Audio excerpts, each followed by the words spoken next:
Alright, so here is where I'm at. I've made a lot of progress the last couple of days. I have an inventory with fuel and fighters, and this thing, the difference now, this menu I think was up last time, but now it's actually a variable that it's tracking.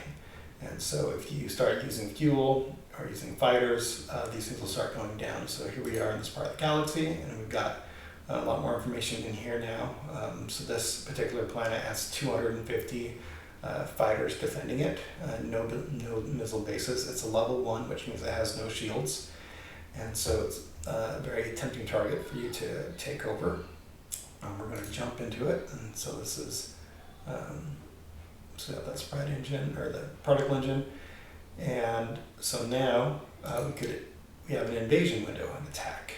Do you want to invade? Soon there's going to be a raid button, so that you can take fuel without losing as many fighters. And right now, so we have 100 fighters, and he has 250 fighters. So if we were to attack, he's going to win. So we're going to build more fighters. So right now it just costs for 100 fuel, builds 10 fighters.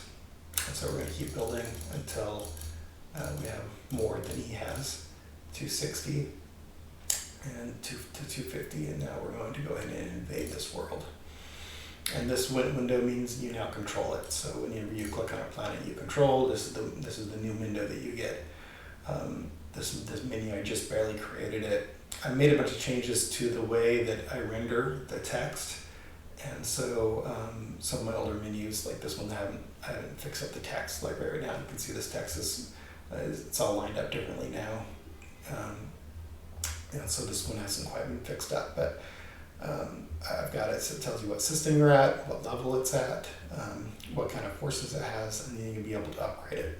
And I'm going to add to this the fuel. So every planet has a star base that is sitting in that solar system, and so that's you're not going to be attacking planets. It's whoever controls the star base controls the system. And so the system, based on its level, will have production values. And so right now I'm just going to focus on fuel. And so a level 1 planet is going to have the highest fuel rate because it doesn't have as much a population. And so it's going to fill up faster, while higher level planets will produce less fuel, but they'll have other advantages. And one of those advantages is how many fighters that you can store there, and how much total fuel that it can save up. And so what I haven't done yet is a transfer menu. So I want to be able to transfer fighters from my ship to the planet, or from the planet to my ship, so that you can reinforce a planet, or you can move its forces to you, or reinforce your starbase. And then that'll be the same thing for the fuel. You'll be able to take fuel out of a star system and refuel your starship. And that way, that's how you're going to get around in the game. And so now every movement now requires fuel. So this is a 563.5 distance, and so that's approximately, I can't remember my calculation, I did it, I think it's a little different. It's like a pixel times something. It might be divided by something. At any rate, I need to show you how much fuel is going to burn when you go there, but you can see the fuel is burning when we go there. And then the fuel also burns when we do a jump, but it burns a lot higher. Right now, I believe it's going to be 4 times the amount of fuel to do a jump. And so we'll play with that, see how that works. Some new stuff. We got a game menu now, and this works, so we can save the game and we can load the save. It theoretically could hold as many saves. At the moment, I'm only allowing for 1 save game. And so it's just using the same file. Whenever you hit save, it just overwrites it, and when you hit load it, it loads it.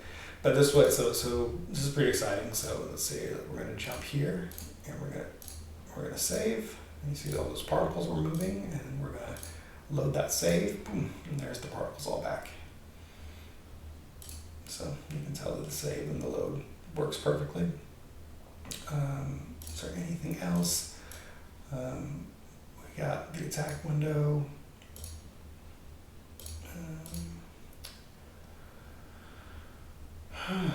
Yeah, no, I think that's it. That's a lot of progress, a lot of changes to get to all these different things working and getting them working off actual variables.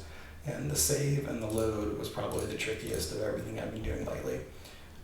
Turned out that it was really easy to do a save and load, but then it was harder to get the game to load a save from startup. So I was having to, because of the way it was coded, I was having to load up the default Galaxy and then load the save game, which is kind of silly. But I was able to work that out, and now it can load, or whenever the game starts, you can either tell it to start a new game or load an existing game. Right now it's only in code, so you can't, there's no menu for it. But I just had to change a line of code to say load a save game or start a new game. And so, yeah, that's where we're at so far. Thanks.